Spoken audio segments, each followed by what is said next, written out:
Hello everyone. I'm recording this video to help you understand the way my class works. I know that some of you are taking an online class for the first time, and so I'll be using a couple of weeks as an example of what you have to do during the 8 weeks of the course. In the first place, you have to locate the navigation bars that are up here.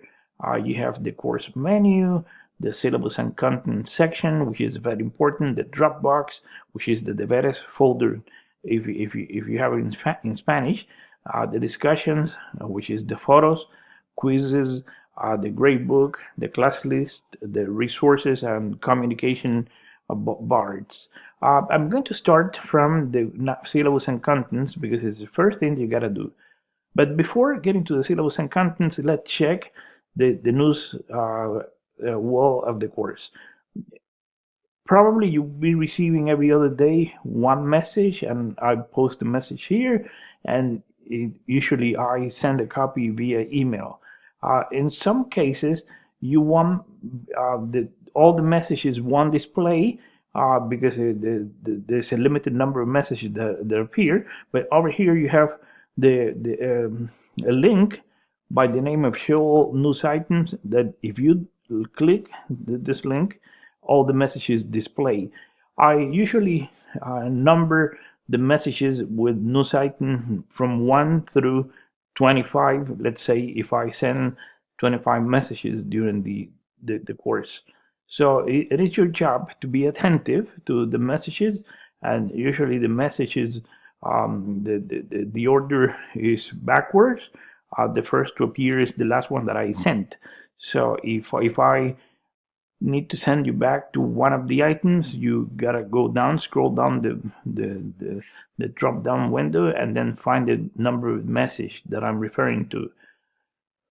Once you understand that this is the first channel of communication that I use with you, let's go to the syllabus and contents section. In the syllabus and contents, you have already your syllabus. You have the syllabus here, and you probably most of you have downloaded the syllabus already, and you have read the syllabus, and probably you're getting ready to record the introductory video that is supposed to be posted before tomorrow, Thursday.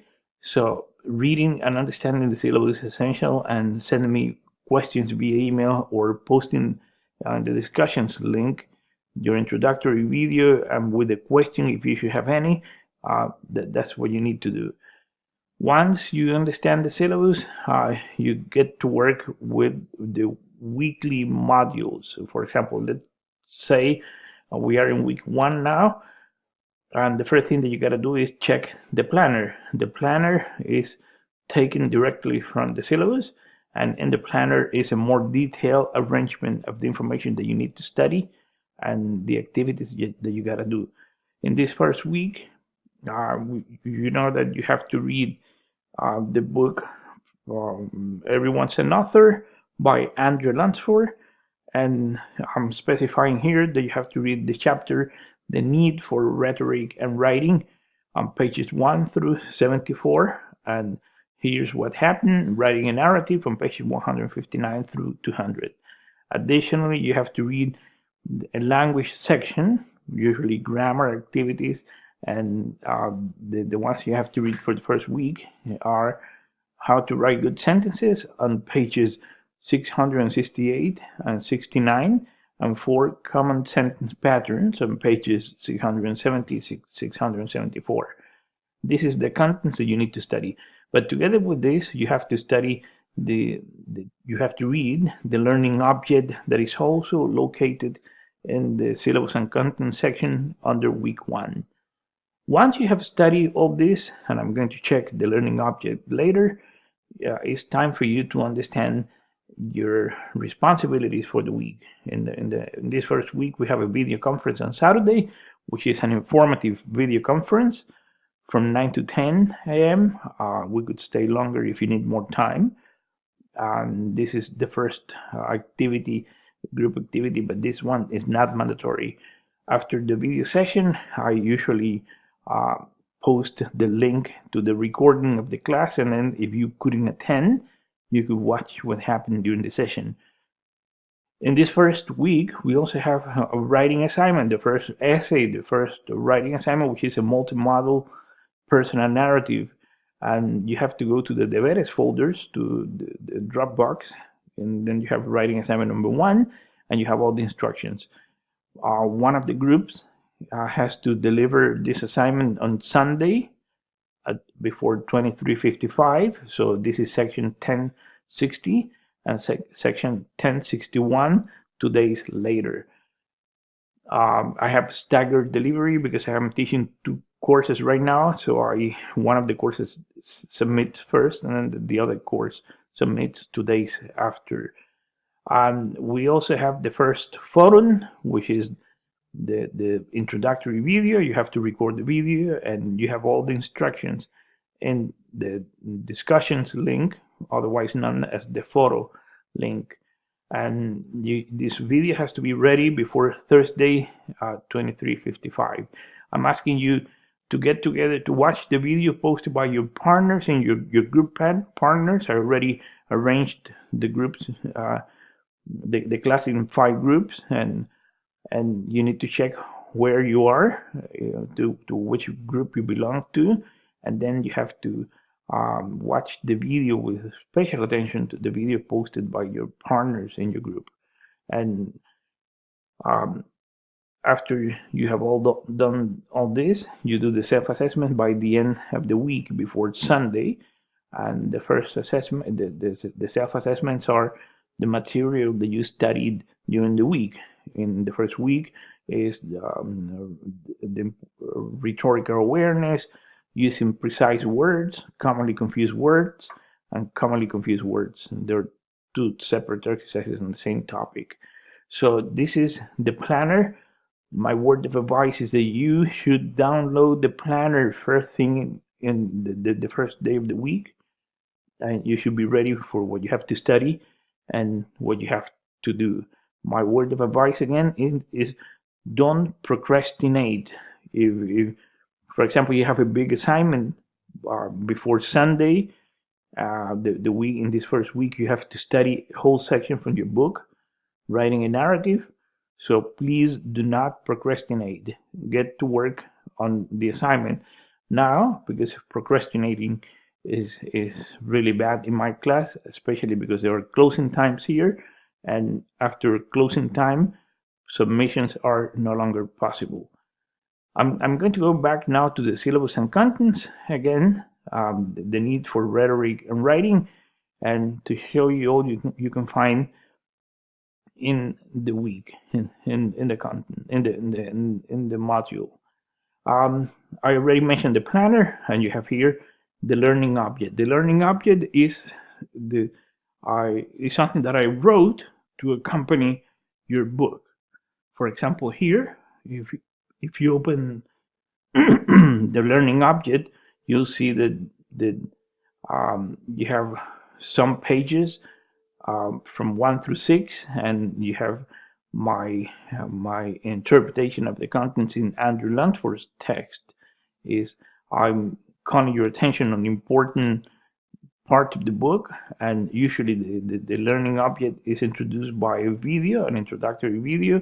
I invited some professors from the university to do that, Scott Gibson, Mark Putman, and after that I keep on introducing the different modules.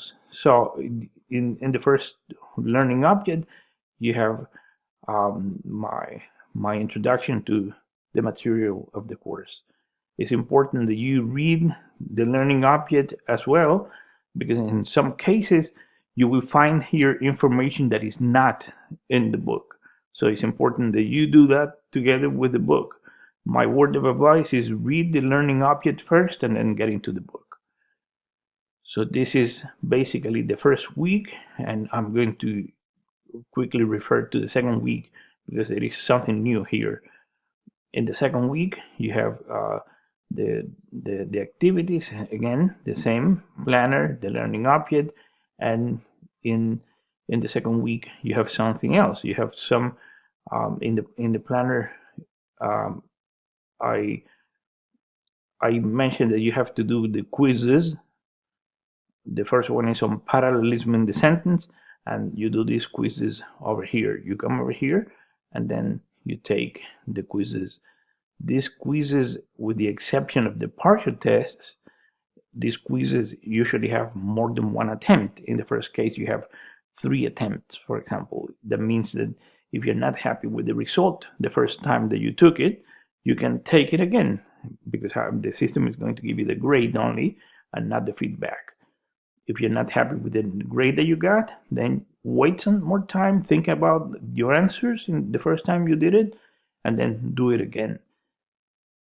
If you have 3 chances, my recommendation is that you take the 3 chances, because the system is going to get or select the best grade of the 3 attempts. This is with the exception is the partial test that only have 1 attempt. That is, as in any other test, there is only 1 try, because I'm testing your understanding of the material. I'm going to show you again where the self-assessments are. If you check here under the Otros tab, you see that the self-assessment is the second link. The self-assessment are these exercises that you do after you have studied the material of the week. If you have taken the self-assessments already, you know that they give you the chance to know the result right away because they are self-graded. This self-assessment, for example, I'm going to take one, for example. You have a question and you have possible responses. If your choice is the wrong one, you're gonna get a caption explaining why the choice is wrong. What you may want to do is, after you have completed all these exercises, you keep a record of the answers. In some cases, if you made a mistake, you want to keep a record of the number of the sentence where you made the mistake and the reason. This is something that you will use later in the qualitative self-assessment. We are going to be discussing the difference between these 2 self-assessments in the video conference on Saturday. I'm hoping that you all get on board already. I've seen that not everyone is working already. I've seen that just a few of you have been downloading the planners and have been visiting the Learning Object. And my word of advice again is, don't do that. Don't put off until too late. Please get to work and send an email with a question if you have any. Thank you.